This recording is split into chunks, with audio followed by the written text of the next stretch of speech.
Hi friends, నేను ఇంతకు ముందు ఒక వీడియో చేశాను train journey bus journey concept కింద. అయితే ఆ వీడియోలో ఏం చెప్పానంటే ట్రైన్ జర్నీ చాలా కంఫర్టబుల్గా ఉంటుంది, నాకు చాలా ఇష్టం అని చెప్పాను.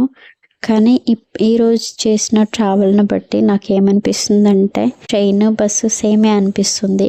ఎందుకని అని అనుకుంటున్నారా? ఈ మధ్య కాలంలో ట్రైన్ టికెట్ దొరకాలంటే చాలా కష్టంగా ఉంది. ఈవెన్ బిఫోర్ హ్యాండ్ వెళ్ళినా కూడా టికెట్స్ దొరకట్లేదు, అంత కష్టంగా ఉంది.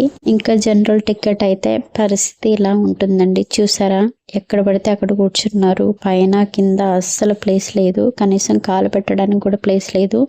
ఇలాంటి పరిస్థితిలో ఇంకా లేడీస్ సిచ్యువేషన్ ఎలా ఉంటుందో అర్థం చేసుకోండి. ఎంతమంది జనాలు ఎక్కడికి వెళ్తున్నారు, ఎక్కడికి వస్తున్నారో అర్థం కావట్లేదండి. 90 పీపుల్ ఉండవలసిన ఒక బోగిలో ఆల్మోస్ట్ 200 వరకు ఎక్కుతున్నారు. పరిస్థితి ఎలా ఉంటుందో చూడండి. మరి మీకు కూడా ఇలాంటి ఎక్స్పీరియన్స్ ఎదురైతే తప్పకుండా కమెంట్ చేయండి.